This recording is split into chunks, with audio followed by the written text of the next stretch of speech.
मियाँ बीवी में तल्ख कलामी हुई। कोई घरेलू वजह थी जो हर घर में हर रोज होती रहती है। दोनों का एक बेटा भी था। साबिर ने अपनी बीवी जोया को गाली दी। तुमसे जब से शादी हुई है मेरी जिंदगी जहन्नम हो गई है। जोया भी चिल्ला कर बोली, तुमने मुझे इतना दर्द दिया है, मैं अब दुआ करती हूं मुझे मौत आ जाए। अब तुम्हारे साथ एक सांस भी नहीं ले सकती मैं। झगड़ा किसी बड़ी बात पे नहीं था। 4 साल का बेटा माँ बाप को झगड़ते देख रहा था।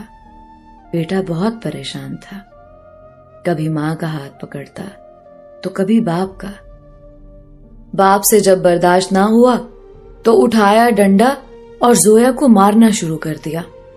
जोया चीखने चिल्लाने लगी। चीखों की आवाज सुनकर अहले मोहल्ला आ गए। उन्होंने आकर जोया को छुड़वाया। जोया के सर से खून बह रहा था। बेटा डरा सहमा दरवाजे के पीछे छुपा हुआ था। साबिर ने चिल्ला कर कहा, मैं तुमको तलाक देता हूं। 3 बार तलाक बोला और जोया बेटे को लिए मैके आ गई। बेटा था कि उसके दिल में एक अजीब सा डर घर कर चुका था। वो सबसे डरने लगा था। 4 साल का बेटा अम्मी की गोद में लेटा हुआ था। अम्मी का दुपट्टा मुंह पे ओढ़े सो जाता। मां से एक पल के लिए भी जुदा ना होता। इधर बाप ने कोर्ट में केस कर दिया, बेटा मैं अपने पास रखूंगा। कोर्ट से आया खत मौसूल हुआ। जोया के भाई ने खत पढ़ा, सब बताया। साबिर ने बेटे को अपने पास रखने के लिए केस दायर किया है। अगले हफ्ते सुनवाई है। बेटा मां के पल्लू से लगा हुआ। अम्मी बाबा क्या कहते हैं? बेटा अब 6 साल का हो चुका था। मां ने बताया, कुछ नहीं बेटा। माँ बाप को जुदा हुए 2 साल गुजर गए थे, लेकिन बेटा आज भी जब वो झगड़ा याद करता तो वो बुखार में मुब्तला हो जाता। पहली सुनवाई हुई। साबिर का वकील काफी बड़ा वकील था। केस साबिर के हक में जा रहा था। जोया महसूस कर रही थी, मैं बेटे को हार जाऊंगी। जोया घर आए। अजान मां से कहने लगा, हम क्यों अब्बू के पास जाते हैं? वहां अब्बू मुझे कह रहा था तेरी अम्मी गंदी है, उसके पास ना रहो। बेटे ने मां का मुंह चूमा, हल्का सा मुस्कुराया। मेरी अम्मी सोनी है, गंदी नहीं है, पापा गंदा है। मां की आंख से आंसू बहने लगे। बेटा जो अभी 6 साल का था अपने नन्हे हाथों से मां के आंसू साफ करने लगा। मामा क्यों रो रही हो? मैं आपको छोड़कर नहीं जाऊंगा। बेटा मां की गोद में लेट गया। इतने में जोया का भाई आया। जोया की तरफ देखकर बोला, हम केस हार जाएंगे। अजान को उसके बाप के हवाले करना पड़ेगा। उसका वकील बहुत बड़ा वकील है। जोया खामोश हो गई। बेटे का मुंह चूमने लगी। कभी पांव चूमती, कभी हाथ, कभी सर।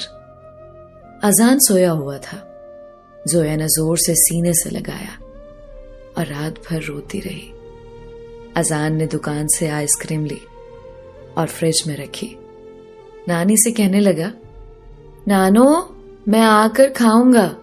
मां ने अजान के चेहरे को हाथों में भरा और आहिस्ता से बोली, अजान बेटा, मामा साथ ना भी हुई तो खाना टाइम पर खाया करना, जिद ना किया करना और दुकान की गंदी चीजें ना खाया करना।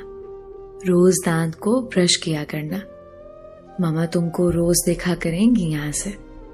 बेटा नहीं समझ पा रहा था मामा ऐसी बातें क्यों कर रही है। मां ने हाथ पांव चूमे। आज फाइनल सुनवाई थी अदालत में। जोया बेटे को गोद में लिए बैठी हुई थी। दिल जोर जोर से धड़क रहा था। ख्याल यही था, काश मैं बर्दाश्त कर लेती, आज बेटे से जुदा ना होती, बेटे की खातिर खामोश रहती। इधर कार्रवाई शुरू हुई।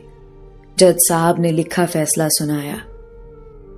तमाम दलील सुनने के बाद हम इस नतीजे पर पहुंच रहे हैं کہ بیٹا اپنے باپ کے ساتھ رہے گا۔ فیصلہ سنتے ہی ماں کا کلیجہ پھٹ گیا۔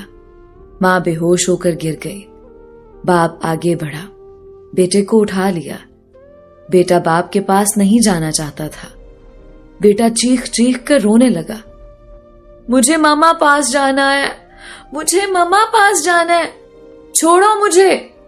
زویا کو ہوش آیا، ننگے پاؤں دوڑتے ہوئے صابر کے پاس گئی۔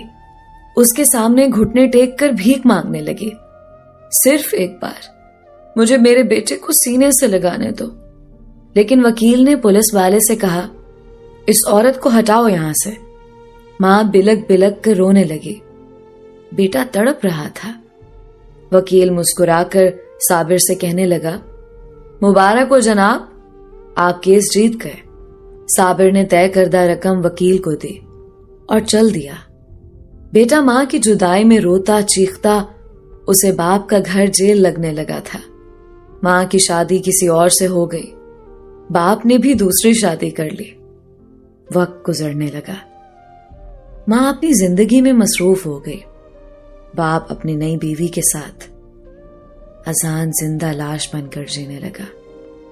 اذان کا نہ کوئی قصور تھا، نہ کوئی جرم تھا، نہ کوئی گناہ۔ بے گناہ سزا پائی تھی اذان نے۔ نہ اسکول پڑھ سکا، نہ زندگی میں کوئی مقام حاصل کر سکا۔ بالآخر باپ نے ایک ہوٹل پہ برتن دھونے پہ لگا دیا۔ میں آپ سے پوچھتی ہوں، کیا قصور ہوتا ہے ایسی اولاد کا؟ آپ میں اتنی برداشت نہیں ہوتی کہ ایک دوسرے کی غلطیوں کو معاف کر دیا جائے۔ صبر ختم ہو چکا ہے، کتوں کی مانند لڑتے ہو، ایک دوسرے پہ الزام لگاتے ہو۔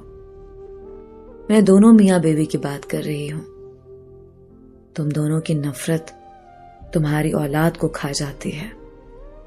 پہلی شادی میں ایک دوسرے کی چھوٹی چھوٹی باتوں کو برداشت نہیں کرتے ہو، اور دوسری شادی میں بڑی سے بڑی بات پہ کمپرومائز کر لیتے ہو۔ نہ جانے آج بھی کتنے بچے ماں باپ کی زہر آلود نفرت پہ قربان ہو رہے ہوں گے، جو بے گناہ برباد کر دیے جائیں گے۔ میری تمام والدین سے ایک درخواست ہے، ایک دوسرے کو برداشت کرنا سیکھیں، ایک دوسرے کو سمجھنے کی کوشش کریں۔ شادی کے بعد میاں بیوی کی سوچ کا ملنا ضروری نہیں ہے، کیونکہ آپ لوگ دو الگ الگ انسان ہیں، الگ سوچ ہے، الگ خواہشات ہیں۔ نکاح کا مقصد ہی دو الگ انسانوں کو یکجان کرنا ہے۔ طلاق ہی ہر مسئلے کا حل نہیں ہے۔ آخرکار دوسری شادی ناکام کیوں نہیں ہوتی؟ اس کی وجہ کیا ہو سکتی ہے؟ تو میں بتاتی ہوں آپ کو۔ دوسری شادی اس لیے ناکام نہیں ہوتی کہ اس وقت ہم صبر کرنا سیکھ جاتے ہیں، برداشت کرنا سیکھ جاتے ہیں، ایک دوسرے کی غلطی کو اگنور کر کے آگے بڑھ جاتے ہیں۔ اگر ایسا ہی پہلی شادی میں کیا ہو تو اولاد خاک نہ ہو۔ یہ کہانی سن کر اگر کسی نے اپنی اولاد کو خاک ہونے سے بچا لیا تو میرا مقصد مکمل ہو جائے گا۔